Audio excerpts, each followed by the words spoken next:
जय। सर्वसंग से प्रार्थना है, सत्संग प्रारंभ हो रहा है।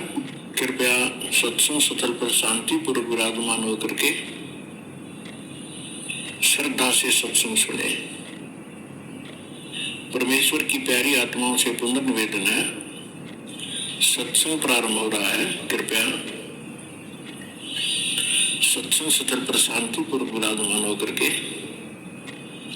श्रद्धा से सत्संग सुने। सत साहिब। दर्शकों, जगत गुरु संत रामपाल जी महाराज के अद्भुत अलौकिक सत्संग प्रवचनों ने हिंदुस्तान में ही नहीं बल्कि विश्व में एक आध्यात्मिक ज्ञान की क्रांति ला दी है। लाखों श्रद्धालुओं ने हमें इन सत्संगों के प्रसारण के लिए बधाई पत्र भेजे हैं। इसके साथ साथ कुछ श्रद्धालुओं ने कुछ शंकाएं भी हमारे को भेजी हैं। हमने उन सब श्रद्धालुओं की शंकाओं के निवारण के लिए संत रामपाल जी महाराज से भेंट की तथा महाराज जी से उन सभी शंकाओं का निवारण जाना, जिसकी जिज्ञासा हमारे दर्शकों में बनी हुई है। तो आइए अब जानते हैं परम पूज्य जगत गुरु तत्वदर्शी संत रामपाल जी महाराज से आपकी हर शंका का समाधान। तो पुण्यात्माओं, बिना बताए पता कैसे चले? स्वयं परमात्मा 120 वर्ष रह के चले गए। हम लाल की पहचान करना जानते नहीं, इस कारण से मार खाते रहे। और एक तो कहना होता है, विद प्रूफ प्रूव करूंगा कि इस विषय में किसी के पास ज्ञान नहीं, किसी के पास समाधान नहीं, और कबीर जैसा भगवान नहीं, और इस परमात्मा के दास को जो प्राप्त है कबीर परमात्मा का दिया हुआ ऐसा कोई ज्ञान नहीं।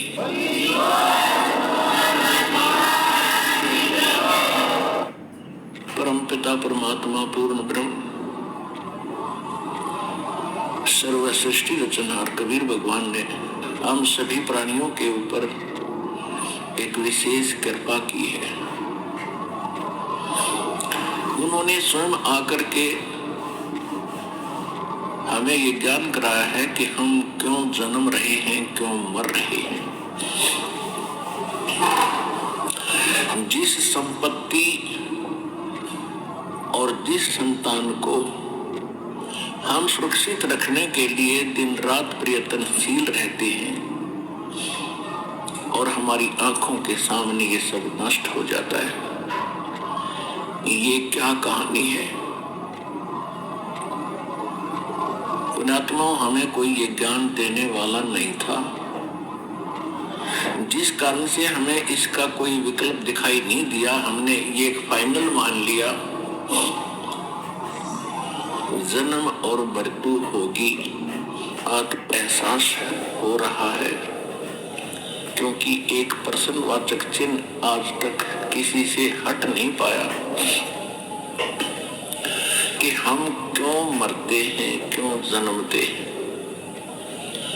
हम कितना अच्छा परिवार बनाते हैं, उनमें कितना अच्छा प्रेम होता है, मोह होता है, लगाव होता है, और एक सेकंड में वो सब बिखर जाता है। इसके विषय में हम कभी चिंतित होते हैं तो फिर सोच लेते हैं कि सभी के साथ हो रहा है। ये एक परंपरा मान ली हमने कि ऐसा तो होगा ही होगा, पर ये काम तो करते ही रहो। कौन सा कार्य करते रहो? कोठी बनाओ, बंगले बनाओ, कार बड्डी लो और मर जाओ। ये कौन सा कार्य था? सभी हमारे साथ जो घटनाएं घट रही हैं आप प्रतिदिन देखते हो, किसी न किसी गांव में या किसी घर में अपने खुद को भी बहुत सी ऐसी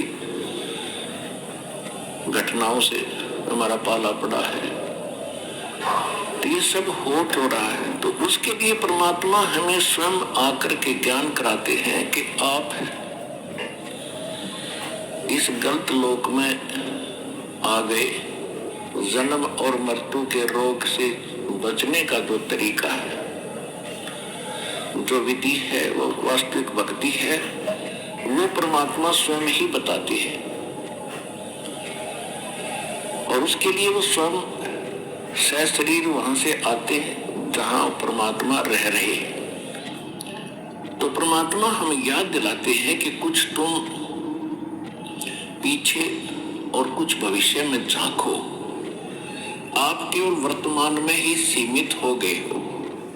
यदि हम अपने भूत में झांकते हैं, बैक में देखते हैं,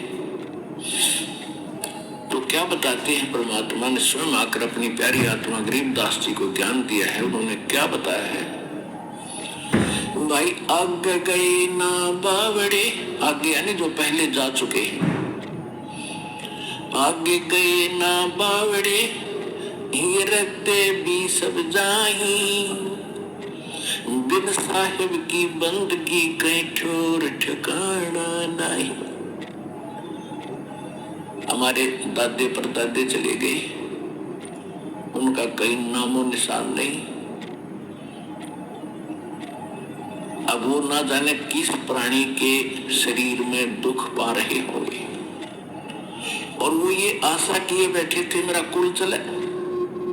उनका कुल भी चल गया, उनको क्या मिला? और उनसे पहले का कुल कहां गया? जो सारा मर चुका है, नामो निशान नहीं उनका। तो यहां परमात्मा बताते हैं हमें समझाने के लिए, क्या मांगो कुछ थिर न रहाई, ये देखत नैन चला जग जाई, 1 लख पूत 1.25 लाख नाती, उस रावण के दीवान बाती। आप एक संतान प्राप्त करके यदि बधाई बांट भी दोगे 2 दिन, परमात्मा कहते हैं रावण के तो 1 लाख थे, 1 लाख पुत्र थे, और आज उसके कोई दीपक लगाने वाला शेष नहीं। उसका नामो निशान, कुल भी समाप्त, रावण भी अंत, और राज भी गया। तो हमें परमात्मा ये याद दिलाना चाहते हैं, ये तो आपको याद दिलाई कि पहले यानी पीछे जो कुछ हो चुका है उसकी ये दशा है।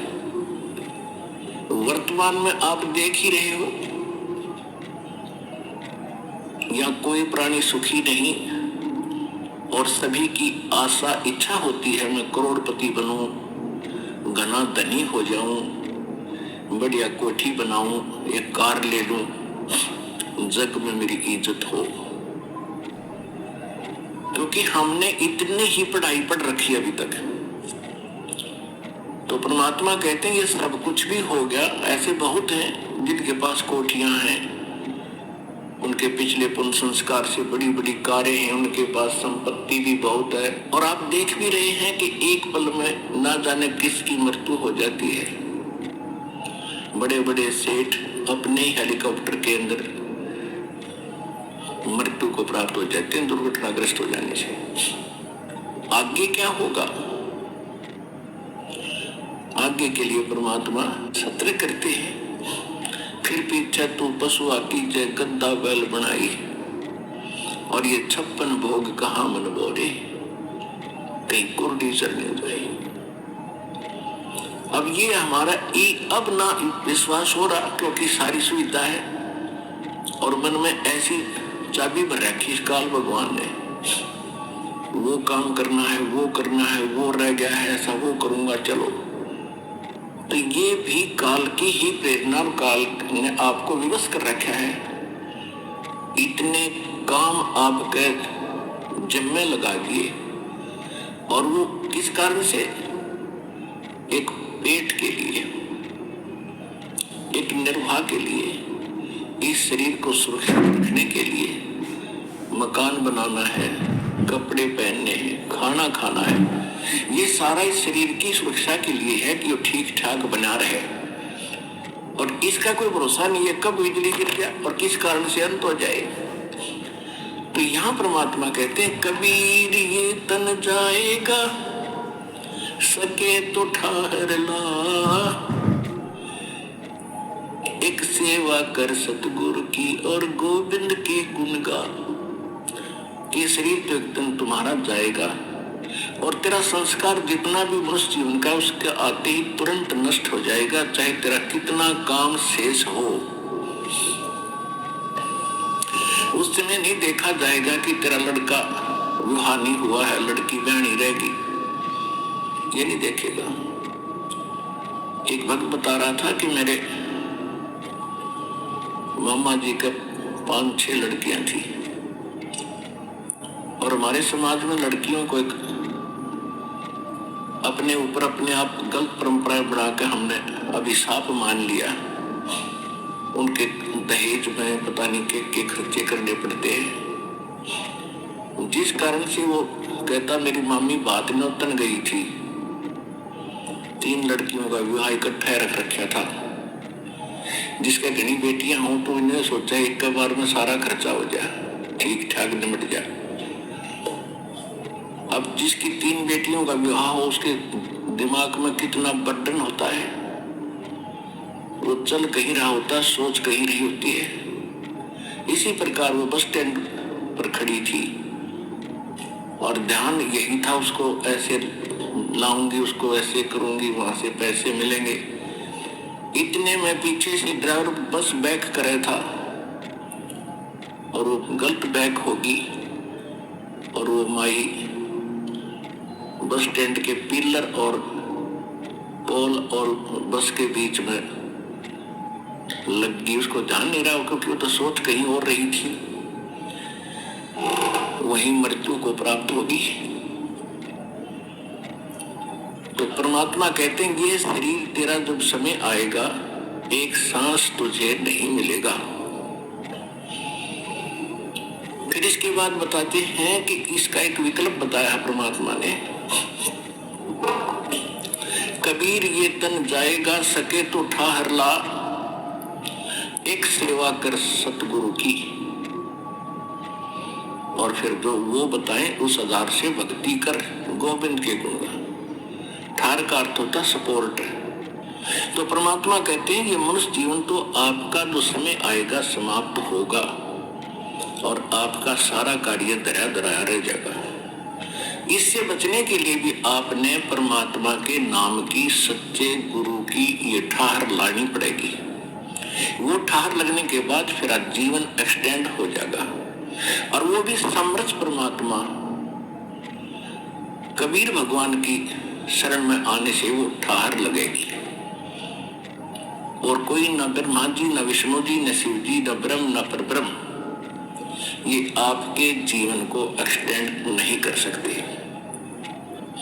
तो यहां परमात्मा कहते हैं कबीर ये तन जावेगा और सके तो ठाहर ला। फिर वो ठाहर बताई है, कौन सी ठाहर लाई?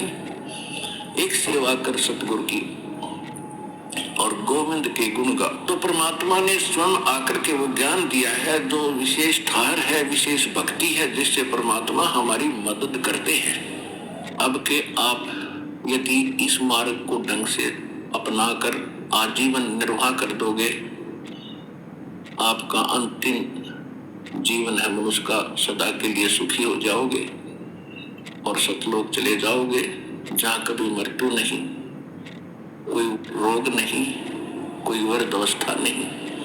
वहाँ ऐसी ही सृष्टि है जैसी यहाँ पर है। ये डुप्लीकेट है, वो ओरिजिनल है। आपके वहाँ भी ऐसे परिवार बनेगा, सदा सुखी रहोगे, विमानों में चला करोगे। प्रत्येक प्राणी का वहाँ पर अपना इंडिविजुअल विमान है, इंडिविजुअल बड़े बड़े बाग और बड़े बड़ी कोठियां हैं। परमात्मा का पाना बहुत आसान है। अज्ञानता के कारण हमारे धर्म गुरुओं ने इसको बहुत कठिन बना दिया था। हमारे शब्द ग्रंथ बताते हैं सीधा सा मार्ग है, बिल्कुल सिंपल साधारण सा मार्ग है, रास्ता है, साधना है। परमात्मा का नाम जपना है, नाम से मोक्ष होगा।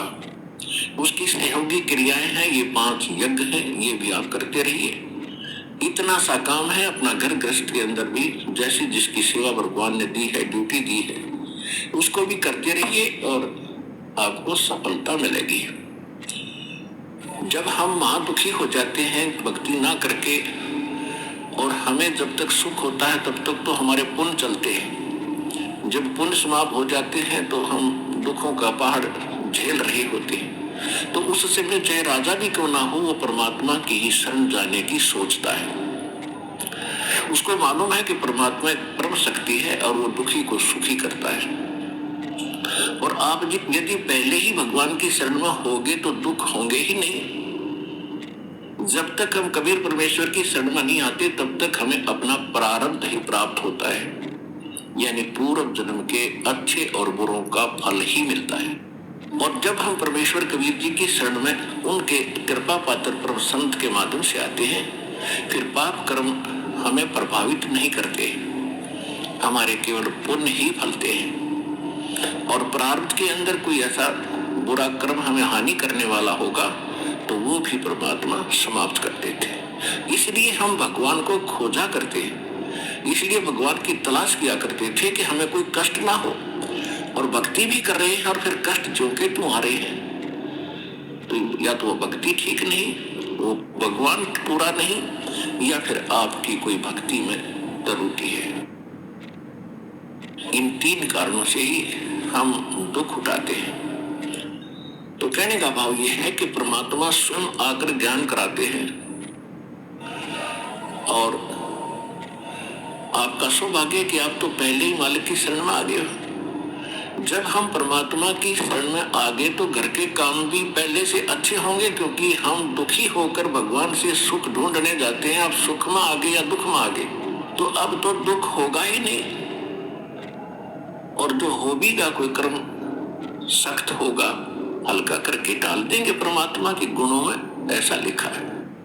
और वो यहाँ आपको प्राप्त भी होगा। अब जो भक्त यहाँ दुखी होकर आए हैं वो चिंतित ना हो कि हमने तो अभी दुख में ही याद किया है भगवान को, हमारी प्रियाद कैसे लगेगी। ये उनके लिए है जो परमात्मा ठीक ढंग से जिनको मिला नहीं, संत मिला नहीं, और फिर किसी अन्य साधना में और उन भगवानों के आगे जाके आप पुकार करते हो, क्योंकि वो ना आपको हानि कर सकते थे ना लाभ दे सकते थे। कौन कौन? श्री ब्रह्मा जी, श्री विष्णु जी, श्री शिव जी, और इनके अंतर्गत अन्य 33 करोड़ देवता, श्री दुर्गा जी, ब्रह्म और परब्रह्म जिसे सर पुरुष और अक्षर पुरुष कहा गया है, श्रीमद् भगवद गीता अध्याय 15 के श्लोक 16 में। ये आपको केवल वर्क डन दे सकते हैं जैसा आपने पुण्य और पाप किए हैं। और आप आज तक जब आप सुखी होते थे भगवान को याद करते ही नहीं थे, और दुखी होते थे तो इन्हीं के आगे रोते थे, ये कुछ कर ही नहीं सकते। तो परमात्मा उस समय की बात सुना रहे थे कि अब तुम रो रहे हो इन भगवानों के सामने, अब तुम्हारी अर्ज सुनेगा कौन। आज आप उस परमात्मा की शरण में आ चुके हो जिनके इस मंत्र में, सतनाम में, सतनाम का अर्थ होता सच्चा नाम, राइट वर्शिप, राइट मंत्र, यानी ठीक मंत्र, सच्चा मंत्र, उसको सतनाम कहते हैं। प्रथम मंत्र आपको दिया जाता है, ये ओरिजिनल मंत्र है, इसका अभी तक किसी को छींट भी नहीं लगी थी, किसी के भी टच नहीं कर सका था कोई भी इसको, तो ये करना अभी था इसको। तो इसका भी जिसको मंत्र प्राप्त हो गया है, इसकी भक्ति करने से भी आपके, क्योंकि प्रथम और लास्ट मंत्र, इन 7 नामों के अंदर 7 जो आपको जाप करने के मंत्र दिए हैं, इनमें प्रथम और लास्ट मंत्र जो है ये पाप नाशक है, और बीच के जो मंत्र हैं इनसे आपकी पुण्य कमाई वृद्धि होती है, बढ़ती है। और पुण्यात्माओं,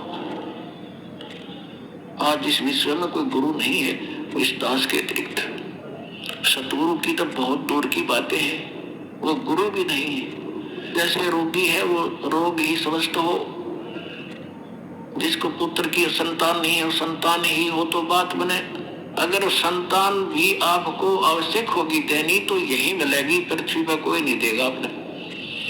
और जो आपका रोग निवारण होगा तो यही होगा, पृथ्वी पर कहीं होगा भी नहीं, और होगा ही होगा, रोग तो निवारण होगा ही होगा। बाकी संतान भी परमात्मा अगर चाहेगा तो सब कुछ कर सकता है। उसका एक लंबा इतिहास है, फिर बताऊंगा, ऐसी बात नहीं। यहाँ हजारों ऐसे प्रमाण हैं जिनके 10-10 वर्ष, 12-12 वर्ष और 15-15, 20-20 वर्ष ज्ञान हो गए थे और बच्चा नहीं था। सारे सब आजकल तो सारी जो है ना भौतिक और सारे ट्रीटमेंट है ये भी करवा के छक लिए थे मालिक ने, उनको भी संतान दे दी। ये तो कोई बड़ी बात नहीं है, लेकिन हमारा आपका मूल उद्देश्य मोक्ष हो। अब क्या बताते हैं ये हरे राम राम राम हरे हरे, श्री कृष्ण कृष्ण हरे हरे, राधे श्याम सीताराम, राधे राधे श्याम राधे, ओम नमः शिवाय, ओम भगवते वासुदेव नमः। ये गायत्री मंत्र, ये मोक्ष मार्ग के मंत्र नहीं है, ये व्यर्थ है, यूजलेस है। गीता जी अध्याय नंबर 16 के श्लोक नंबर 23 और 24 में स्पष्ट किया कि जो शास्त्र विधि को त्याग कर मनमाना आचरण करते हैं, मनमानी पूजाएं जाप करते हैं, उनको न तो सुख होगा, ना कोई गति होगी, ना उनकी कोई उनको सिद्धि प्राप्त होगी, अर्थात यूजलेस। इसलिए 16 अध्याय के फिर 24वें श्लोक में स्पष्ट किया गीता जी में, इससे तेरे लिए अर्जुन कर्तव्य और अकर्तव्य की अवस्था में कौन सी साधना करनी चाहिए और कौन सी त्याग देनी चाहिए। सदग्रंथों को आधार मानना, किसी के लोक वेद पर आधारित मत होना। तो श्रीमद् भगवद गीता हमारा आधार है भक्ति का, पवित्र वेद हमारा आधार है भक्ति का, साधना का। लेकिन पुराण हमारे सहयोगी है अध्यात्म ज्ञान को समझने के लिए। और जो पुराणों के अंदर वेदों और गीता वाला भक्ति विधि है वो तो वेदों और गीता का ही है, वो तो हम उन्हीं से ग्रहण करेंगे। बाकी अन्य उसके अंदर उस ऋषि वक्ता, पुराण के वक्ता का अपने घर का ज्ञान है जो वेदों और गीता से नहीं मिलता, वो हमने स्वीकार नहीं करना। अब गीता ज्ञानदाता कहता मेरा एक ओम अक्षर है, नथिंग एल्स, और कोई जाप ही नहीं है। इसके अतिरिक्त कोई मंत्र जाप करता वो अपने डलेट हो रहा है, तो कंकर पत्थर इकट्ठे कर रहा है, लाल नहीं है। ये ब्रह्म सत्र का है। और इससे जो इसकी साधना करता हुआ अंत समय में शरीर छोड़कर जाता है तो परम गति को प्राप्त होता है। वो परम गति कौन सी है? ब्रह्मलोक। और गीता जी अध्याय नंबर 8 के श्लोक 16 में कहा कि ब्रह्मलोक पर्यंत वहां तक गए हुए सभी पुनरावृत्ति के अंदर है। अब 17वें अध्याय के गीता जी के 23वें श्लोक में कहा है कि उस सच्चिदानंद घन ब्रह्म के पाने का 3 मंत्र का जाप का निर्देश है, नथिंग एल्स। निर्देश माने नथिंग और कुछ नहीं, सिंपल ओनली डायरेक्शन। ये देखिएगा 17वें अध्याय का और 23वां श्लोक श्रीमद् भगवद गीता। अब ये 17वां अध्याय, 17वें का 23वां श्लोक है। ओम तत्सत इति निर्देश है ब्रह्मण त्रिविध समर्थ है, ब्राह्मणा तेन वेदा च यज्ञा विहिता पुरा। ओम ओम तत् तत् सत सत, ऐसे यह 3 प्रकार का सच्चिदानंद घन ब्रह्म, उस परम अक्षर ब्रह्म का मंत्र कहा है।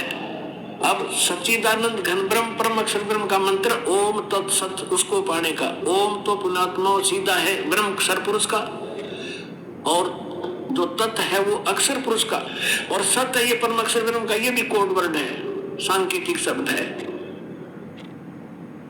ओम और तत् जो सांकेतिक शब्द है वो दोनों मिलकर ये सतनाम बनता है 2 अक्षर का। और जिसका भी आज तक मोक्ष हुआ और महापुरुषों ने इस सतनाम का जाप किया है। और जो सत है वो सारनाम की तरफ संकेत है, वो भी कोई अन्य मंत्र है। वो सांकेतिक कोड वर्ड दास के पास है, इस पृथ्वी विश्व में किसी के पास नहीं। महाराज जी, हमने सुना है कि आप जी श्री ब्रह्मा जी, श्री विष्णु जी, श्री शिव जी आदि देवताओं की पूजा छुड़वाते हैं, क्या यह उचित है? ब्रह्मा विष्णु महेश को हम छुड़वा सकते हैं? हम कोई बालक है?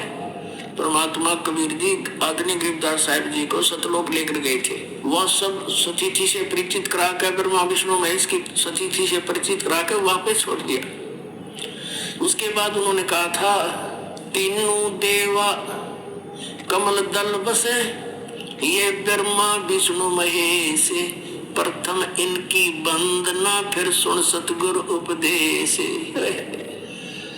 उनका था कि ब्रह्मा विष्णु ये तीनों देवा कमल दल में बसते, हमारे कमलों में, इन दलों में अंदर रहते हैं। और प्रथम इनकी वंदना, ये मंत्र जो करते हैं इनकी साधना करते हैं। और फिर सुन सतगुरु उपदेश, सतगुरु के ज्ञान को सुनो और उसका पूरा कंप्लीट कोर्स लो, तब ये बात बनेगी। अब ब्रह्मा विष्णु महेश हमारे कोई दुश्मन नहीं है। कई कहते हैं आपके गुरुजी तो ब्रह्मा विष्णु महेश को छुड़वाते हैं। ब्रह्मा विष्णु महेश को हम छुड़वा सकते हैं। अब जैसे ऊर्ध्व मूलम अधः शाखम, ऊपर को जड़ वाला, नीचे को तीनों गुण रूपी शाखा वाला, उल्टा लटका हुआ संसार रूपी वृक्ष है। अब इसमें क्या है, ऊपर को जड़ता पूर्ण परमात्मा, नीचे को तीनों गुण रूपी संसार रूपी वृक्ष की शाखा है। तो क्या कोई शाखा को काट देगा बुद्धिमान व्यक्ति? पेड़ की शाखा को कोई काटने की कहेगा कि इसको तो फेंक दो काट के, उस फिर लटका के करेंगे बाकी का हम?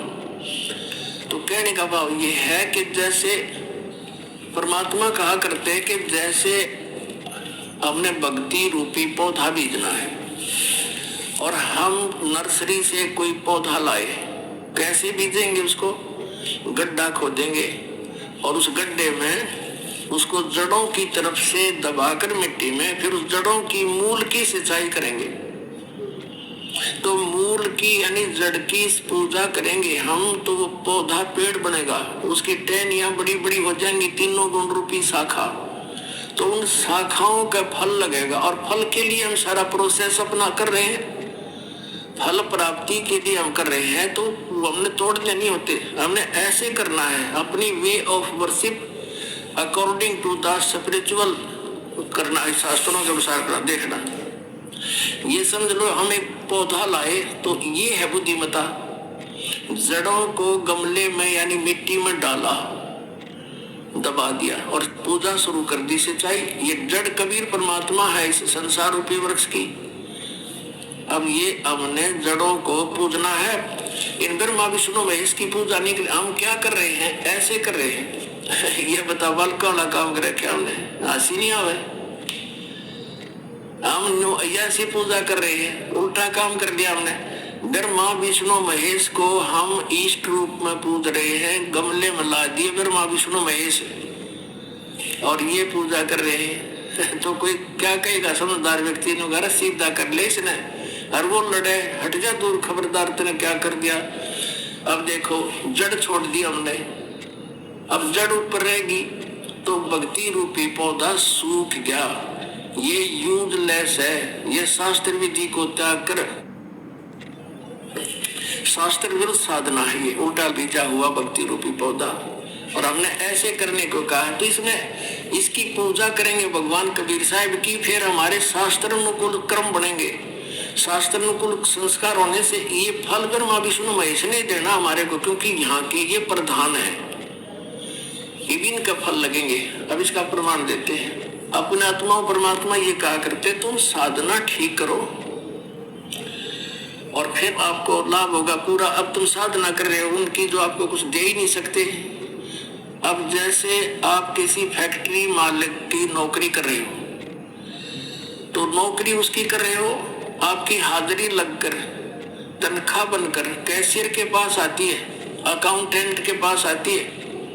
अब तनख्वाह तो देंगे अकाउंटेंट और वो कैशियर, लेकिन वो देंगे आपका वर्क डन, और वो भी उस मालिक की मजदूरी करोगे। तो यदि उस आप लागे अकाउंटेंट और कैशियर की जूते साफ कर, उसकी प्लेट धोना, वह नौकरी दी छोड़ आपने, वो खाक देंगे आपको।